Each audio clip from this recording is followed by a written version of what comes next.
Hello, ഇന്ന് ഞാനൊരു അടിപൊളി ബീഫ് റെസിപ്പി ആയിട്ടാണ് വന്നിരിക്കുന്നത്. അപ്പോൾ ബീഫിൻ്റെ റെസിപ്പിയൊന്നും ആർക്കും പറഞ്ഞെടുക്കേണ്ട ആവശ്യമില്ലല്ലേ. നമ്മളെ മലയാളികൾക്ക് എന്ത് വെക്കാൻ അറിയില്ലെങ്കിലും ബീഫ് വെക്കാനായിട്ട് നന്നായിട്ട് അറിയാമായിരിക്കും. ബീഫ് വറട്ടായാലും ബീഫ് ഫ്രൈ ആയാലും ബീഫ് കറി ആയാലും എല്ലാം അറിയാവുന്നതായിരിക്കും. ഇന്ന് ഞാനൊരു സിമ്പിളായിട്ടുള്ള ബീഫ് ഫ്രൈ ആണ് കാണിക്കുന്നത്. അപ്പോൾ നമുക്ക് എങ്ങനെയാണെന്ന് നോക്കാം.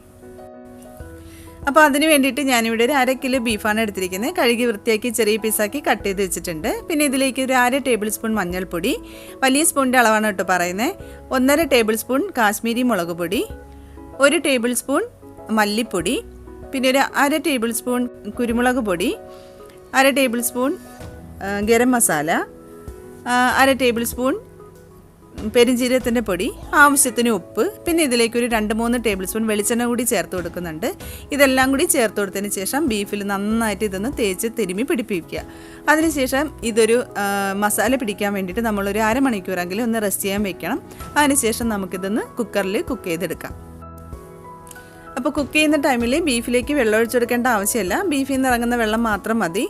അതുപോലെ തന്നെ ഓവർ കുക്ക് ആവേണ്ട ആവശ്യമില്ല. ഒരു 1/4 ഭാഗത്തോളം ബീഫ് വേവിച്ചെടുത്താൽ മതി. ഇനി നമ്മൾ ഫ്രൈ ചെയ്തെടുക്കുന്ന സമയത്ത് കറക്റ്റ് പാകം ആയിക്കോളും. അതുപോലെ തന്നെ ഓരോരുത്തരുടെ കുക്കറിലും ഓരോരോ കുക്കിംഗ് ടൈം ആയിരിക്കും. അപ്പോൾ അതനുസരിച്ച് പാകത്തിന് വേവിച്ചെടുക്കാം. അതിനുശേഷം നമുക്ക് ഒരു ഫ്രൈ പാൻ വെച്ചെടുക്കാം. അതിലേക്ക് ഒരു 3-4 ടേബിൾ സ്പൂൺ വെളിച്ചെണ്ണ ഒഴിച്ചു കൊടുക്കാം. വെളിച്ചെണ്ണ ആയിരിക്കും കുറച്ചൊരു ടേസ്റ്റ് കൂടുതലേ. അതിലേക്കൊരു 1/2 ടീസ്പൂൺ കടുക്, പിന്നെ അതിലേക്കൊരു 1/2 ടീസ്പൂൺ ഉലുവ ഒരുപാട് കൂടിപ്പോവരുത്, കുറച്ച് മാത്രം മതി, ഒരു 1/2 ടീസ്പൂൺ മതി. പിന്നെ അതിലേക്ക് 1/2 ടീസ്പൂൺ പെരുംജീരകം, പിന്നെ ഇതിലേക്ക് കുറച്ച് കറിവേപ്പില, അതായത് ഒരു തണ്ട് കറിവേപ്പില, വറ്റൽമുളക്. ഇനി ഇതെല്ലാം കൂടി ഒന്ന് ഫ്രൈ ആക്കി എടുക്കാം. അപ്പോൾ ഉലുവ ചേർത്ത് കൊടുത്താൽ കുറച്ചൊരു ടേസ്റ്റ് മണവുമായിരിക്കും. അപ്പോൾ അത് ചേർക്കാൻ ഇഷ്ടമല്ല എന്നുണ്ടെങ്കിൽ ചേർക്കണ്ട, പക്ഷെ ചേർത്ത് കൊടുത്താൽ നല്ല ടേസ്റ്റാണ്. പിന്നെ ഇതിലേക്ക് ഞാൻ ചെറിയുള്ളിയാണ് ചേർത്ത് കൊടുക്കുന്നത്. ഒരു 100 ഗ്രാം ചെറിയുള്ളി എടുത്തിട്ടുണ്ട്. അത് ഇതുപോലെ ചെറുതായിട്ട് കട്ട് ചെയ്തെടുത്തതാണ്. അപ്പോൾ അതും കൂടി ചേർത്ത് കൊടുക്കാം. ഇനി ചെറിയുള്ളി ഇല്ലയെന്നുണ്ടെങ്കിൽ സവാള ചേർത്ത് കൊടുത്താലും മതി. ഒരു 3 സവാള, വലിയ സവാള 3 എടുത്ത് ഇതുപോലെ ചെറുതായിട്ട് അരിഞ്ഞിട്ട് ചേർത്ത് കൊടുക്കുക. ആവശ്യത്തിന് ഉപ്പും കൂടി ചേർത്ത് കൊടുത്തിട്ട് നന്നായിട്ടൊന്ന് വഴറ്റിയെടുക്കാം. ഇനി നമുക്കിതിലേക്ക് ഇഞ്ചി വെളുത്തുള്ളി ചേർത്ത് കൊടുക്കാം. ഒരു വലിയ കഷ്ണം ഇഞ്ചി ചെറുതായിട്ട് അരിഞ്ഞെടുത്തത്, അതുപോലെ തന്നെ വെളുത്തുള്ളി ഒരെണ്ണം എടുത്തിട്ടുണ്ട്. അതും ഇതുപോലെ ചെറുതായിട്ട് അരിഞ്ഞെടുത്തതാണ്. ചതയ്ക്കേണ്ട ആവശ്യമില്ല, അതുപോലെ ചെറുതായിട്ട് അരിഞ്ഞിട്ട് ചേർത്ത് കൊടുത്താൽ മതി.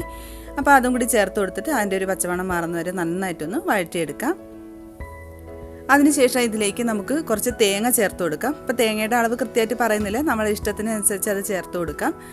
ഇതുപോലെ ചെറുതായിട്ട് അരിഞ്ഞെടുത്തിട്ട് ചേർത്ത് കൊടുക്കുക. അതും കൂടി ഒന്ന് ചേർത്ത് നന്നായിട്ടൊന്ന് വഴറ്റിയെടുക്കാം. അതെല്ലാം നന്നായിട്ടൊന്ന് വഴറ്റി വരുന്ന സമയത്ത് നമുക്കിനി വേവിച്ച് വെച്ചിരിക്കുന്ന ബീഫ് ചേർത്ത് കൊടുക്കാം. അപ്പോൾ ബീഫിൽ കുറച്ച് വെള്ളമുണ്ട്, അത് കുഴപ്പമില്ല, നമുക്കത് വറ്റിച്ചെടുക്കാം.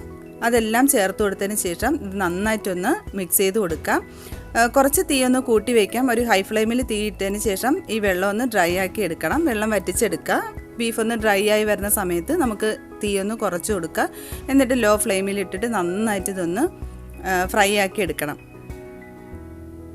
അതായത് ബീഫ് നല്ല ഡാർക്ക് കളർ ആവുന്നവരെ നമ്മൾ ഫ്രൈ ആക്കി എടുക്കുമ്പോഴായിരിക്കും കുറച്ചുകൂടി ടേസ്റ്റ് കൂടുതൽ. അപ്പോൾ അതുവരെ നമ്മൾ നന്നായിട്ട് ഇതൊന്ന് മിക്സ് ചെയ്ത് കൊടുക്കുക. കുറച്ച് സമയം എടുക്കും ഇതൊന്ന് ഡ്രൈ ആയി നല്ല ഡാർക്ക് കളറായിട്ട് വരാനായിട്ട്. അപ്പോൾ അതുവരെ നമ്മളിത് ചെറിയ തീയിൽ വെച്ചിട്ട് നല്ലതുപോലെ ഒന്ന് ഫ്രൈ ആക്കി എടുക്കണം. ഈ സമയത്ത് ഉപ്പ് നോക്കിയിട്ട് ഉപ്പ് വേണമെന്നുണ്ടെങ്കിൽ, ആവശ്യമായിട്ടുണ്ടെന്നുണ്ടെങ്കിൽ ചേർത്ത് കൊടുക്കാം. ചേർത്ത് കൊടുത്തിട്ട് നന്നായിട്ട് ഇത് ചെറിയ തീയിൽ വെച്ചിട്ടൊന്ന് ഫ്രൈ ആക്കി എടുക്കാം. അപ്പം നമ്മുടെ ബീഫ് ഇതുപോലെ ആയി വരുന്ന സമയത്ത് ഇതിലേക്ക് നമുക്കൊരു 4 പച്ചമുളക് 2ആയിട്ട് കട്ട് ചെയ്തത് ചേർത്ത് കൊടുക്കാം. പിന്നെ ഒരു തണ്ട് കറിവേപ്പില, പിന്നെ ഇതിലേക്ക് വറ്റൽമുളക് ചതച്ചത് ഒരു 1/2 ടേബിൾ സ്പൂൺ, പിന്നെ കുറച്ച് ഒരു 1/4 ടീസ്പൂൺ കുരുമുളക് പൊടിയും കൂടി ചേർത്ത് കൊടുക്കാം. പിന്നെ ഗരം മസാല നോക്കിയിട്ട് ഫ്ലേവർ വേണമെന്നുണ്ടെങ്കിൽ കുറച്ച് ഗരം മസാലയും കൂടി 1/4 ടീസ്പൂൺ ചേർത്ത് കൊടുക്കാം. എന്നിട്ട് ഇത് നന്നായിട്ടൊന്ന് മിക്സ് ചെയ്തെടുക്കാം. പച്ചമുളകൊക്കെ ഒന്ന് ഫ്രൈ ആവുന്നവരെ നല്ലതുപോലെ ഒന്ന് മിക്സ് ചെയ്ത് കൊടുക്കാം. പിന്നെ എരിവൊക്കെ നിങ്ങളുടെ ഇഷ്ടത്തിനനുസരിച്ച് കൂട്ടവും കുറയ്ക്കുകയൊക്കെ ചെയ്യാം. പിന്നെ ഇനി നമുക്കിതിലേക്ക് അവസാനമായിട്ട് കുറച്ച് വെളിച്ചെണ്ണ ചേർത്ത് കൊടുക്കാം. ഒരു 2 ടേബിൾ സ്പൂൺ അല്ലെങ്കിൽ 1 ടേബിൾ സ്പൂൺ ആയാലും മതി. കുറച്ച് വെളിച്ചെണ്ണ കൂടി ചേർത്തിട്ട് ഒന്ന് മിക്സ് ചെയ്ത് കൊടുക്കാം. അപ്പോൾ ഇങ്ങനെ ലാസ്റ്റ് വെളിച്ചെണ്ണ ചേർത്ത് കൊടുത്ത് ഫ്രൈ ആക്കി എടുക്കുമ്പോൾ ഭയങ്കര ടേസ്റ്റാണ്. നമ്മുടെ നാടൻ ബീഫിൻ്റെ അതേ ഒരു ടേസ്റ്റ് തന്നെയാണ് കിട്ടണേ. അപ്പോൾ അതും കൂടി ചേർത്ത് കൊടുത്തിട്ട് നന്നായിട്ടൊന്ന് മിക്സ് ചെയ്ത് കൊടുക്കാം. അപ്പോൾ നമ്മുടെ ബീഫ് ഫ്രൈ ഇവിടെ അടിപൊളിയായിട്ട് റെഡി ആയിട്ടുണ്ട്. അപ്പോൾ ഇന്ന് ഞാൻ ഇതിൻ്റെ കൂടെ സെർവ് ചെയ്യുന്നത് ബെറോട്ടയാണ്. അപ്പോൾ ബീഫ് ഉണ്ടെങ്കിൽ എന്തായാലും ബെറോട്ട വേണം, അതാണല്ലോ അതിൻ്റെ ഒരു കോമ്പിനേഷൻ. അപ്പോൾ ഇതിന് മുരിഞ്ഞ ഒരു ബീഫ് കഷ്ണവും മുരിഞ്ഞ മസാലയും കൂടി ചേർത്ത് ബെറോട്ടയുടെ കൂടെ കഴിക്കുമ്പോൾ ടേസ്റ്റ് എന്താണെന്ന് ഞാൻ പറയാതെ തന്നെ നിങ്ങൾക്ക് അറിയാമല്ലോ. അപ്പോൾ ഇതെല്ലാവരും ഒന്ന് ട്രൈ ചെയ്ത് നോക്കുക. അടിപൊളി ബീഫ് ഫ്രൈ ആണ്. അപ്പോൾ ബീഫ് ഫ്രൈ ഇതുപോലെ ട്രൈ ചെയ്ത് നോക്കാത്തവരുണ്ടെന്നുണ്ടെങ്കിൽ തീർച്ചയായിട്ടും ഇതുപോലെ ഒന്ന് ട്രൈ ചെയ്ത് നോക്കുക. നിങ്ങൾക്ക് എല്ലാവർക്കും തീർച്ചയായിട്ടും ഇഷ്ടപ്പെടും. അപ്പോൾ നമ്മുടെ വീഡിയോ ഇഷ്ടപ്പെട്ടു എന്ന് വിചാരിക്കുന്നു. ഇഷ്ടപ്പെട്ട് കഴിഞ്ഞാൽ തീർച്ചയായിട്ടും നിങ്ങൾ ലൈക്ക് ചെയ്യാനും ഷെയർ ചെയ്യാനും കമൻറ്റ് ചെയ്യാനൊന്നും മറക്കരുത്.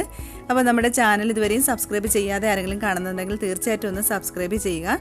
അപ്പോൾ ഇനി പുതിയ നല്ല ഈസി റെസിപ്പി ആയിട്ട് നമുക്ക് വീണ്ടും കാണാം. താങ്ക്